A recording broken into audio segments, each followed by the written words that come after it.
Salut tout le monde et bienvenue dans cette nouvelle vidéo.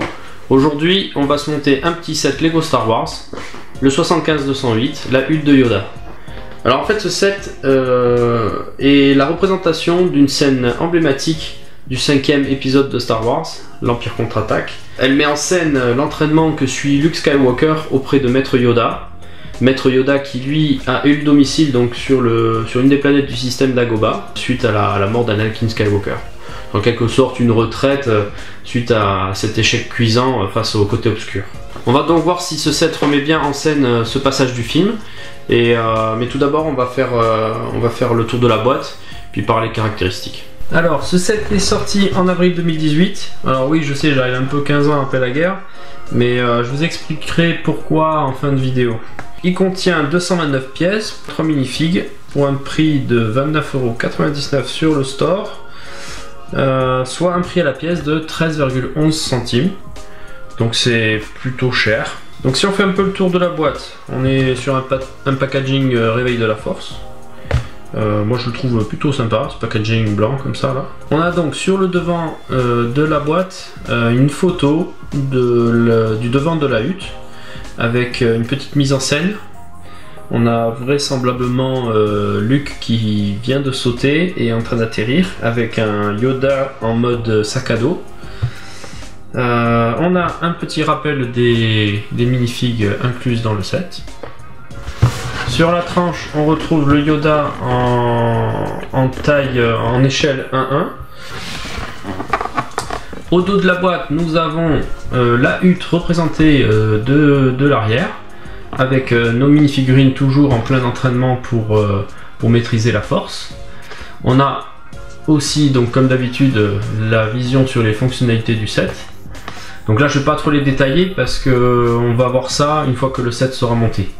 Chose que je vais faire sans attendre. Alors par contre je vais vous épargner ma manie du tri et passer directement au speed build en utilisant la magie du montage vidéo. Et ensuite on regarde ce petit set en détail. Allez, c'est parti.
Voici notre set Star Wars une fois monté.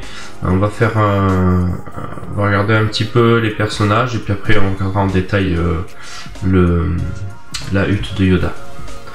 On va commencer par Luke Skywalker avec donc dans sa tenue d'entraînement. On voit qu'elle est sérigraphiée alors pour le torso devant derrière, pour les jambes juste devant, mais bon c'est déjà sérigraphié, c'est quand même pas mal. Il est livré avec son petit sac à dos, son petit sabre laser, et au niveau de la tête, enfin du visage, on a une version en pleine méditation. Voilà. Ensuite, on a Maître Yoda, donc dans dans des vêtements en fait je crois encore différents des autres. Ils sont uniques il me semble. Mais même pour Luke Skywalker je pense qu'ils sont uniques. Le torse est sérigraphié devant derrière. On a des petites jambes et la tête est souple. Voilà. Donc, je trouve qu'il est quand même très bien réalisé. On a même les petits cheveux derrière. Donc lui il est livré avec sa petite canne. Et pour finir on a le R2D2 en version sali. Donc sur la tête c'est sali vraiment devant derrière. Sur le corps par contre c'est sérigraphié que devant. Et mais c'est aussi en version sali, donc c'est une version aussi unique. Alors je vais mettre les personnages de côté quelques minutes histoire qu'on fasse le tour du propriétaire. Donc l'avant de la hutte, on va faire vraiment tout le tour. Donc là on est sur le côté droit, donc ensuite le côté gauche et derrière. Voilà. Donc ce qui est bien, ce qu'on remarquera, c'est que c'est quand même assez grand. C'est vraiment le personnage. Voilà, on est bien pour la jouabilité, je trouve ça sympa. C'est pas trop rikiki parce que normalement dans le film Luke il est un peu comme ça hein, dedans. Donc là ils l'ont quand même agrandi. Ils ont pas trop, enfin voilà, ils sont pas trop souciés de l'échelle. On est resté dans un truc pour pouvoir jouer surtout. Alors premier truc sympa au niveau du décor, le premier petit truc sympa, c'est qu'on peut en fait basculer les éléments de l'arrière vers l'avant. Tout comme ça, suivant où on veut jouer, on peut voilà, soit mettre ces parties-là à l'arrière, soit les remettre devant. Et il y a même celle-là qui peut être détachée et être remis devant. Donc c'est vraiment sympa, suivant l'histoire que l'on veut se raconter ou la mise en scène que l'on veut faire. On peut rabattre les éléments devant. Si on regarde un petit peu les détails à l'intérieur de la hutte, donc bon déjà, enfin là devant ce qu'on voit c'est, on retrouve la caisse que Luke fait s'élever grâce à la force pendant sa méditation.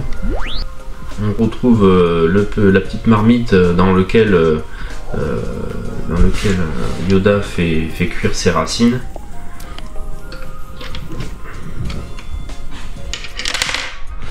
Je vais pas arriver à le remettre. Non, c'est bien détaillé. On a une petite couchette qui se rabat. Alors ça, je me souviens plus trop. Je pense pas qu'elle se rabatte. Je pense que c'est plus pour la jouabilité, mais dans le film, je me souviens pas que la banquette se rabatte. Alors on va tester la petite catapulte du haut là. Alors je vais le découvrir avec vous parce que j'ai pas testé du tout. Là, j'ai le bouquin à côté de moi pour vérifier. Apparemment ça se met comme ça. Voilà. On va voir en live ensemble ce que ça fait. Voir si le personnage part bien sur le côté comme sur le schéma. Attention. Ah ouais, ça le fait. Voilà, donc on a ça. Je pense que dans le film, il y a effectivement, je crois que c'est pour représenter les lianes. Je vous mettrai quelque part ici l'extrait du film qui fait référence en fait à ça. Mais je pense que ça doit être les lianes. Quand il passe de liane en liane avec le petit le Yoda en mode sac à dos. On va retester. Hop. Ouais, on se sent un peu éclaté par terre, mais bon. Voilà, c'est l'idée. Et ensuite, notre fonctionnalité que l'on a, c'est ça, une espèce de catapulte pour catapulte à Jedi. Voilà, que l'on voit dans le livre. Alors, est-ce qu'il va faire un salto comme dans le film? Pas trop, non. Ah, je suis même pas sûr qu'ils tiennent avec. Voilà. Pour conclure, je dirais que ce set est vraiment sympathique et surtout plein de fonctionnalités. Je pense que pour la jouabilité c'est important. Il y a également aussi beaucoup de place à l'intérieur pour pouvoir jouer. Là on a quand même une fois qu'on a rabattu ces parties là, on a quand même une grande surface de jeu. Donc je trouve ça sympathique. Et ce qui est bien, c'est que du coup cette surface là, on peut la déplacer et la mettre là où on a besoin de jouer. Donc non, c'est vraiment très bien. Les minifigs sont sympas. J'aime notamment beaucoup le R2 sale et le Yoda. Après j'avoue que le Luke, bon il est pas, même si c'est une scène très connue, bon, il est pas sans sas dans cette tenue quoi. Voilà. Cette vidéo est maintenant terminée, j'espère qu'elle vous aura plu. Si c'est le cas, laissez-moi un pouce bleu, ça fait toujours plaisir, hein. Et si vous avez des avis, des remarques à émettre, des critiques, n'hésitez pas, laissez-moi ça en commentaire, je suis preneur, c'est super important.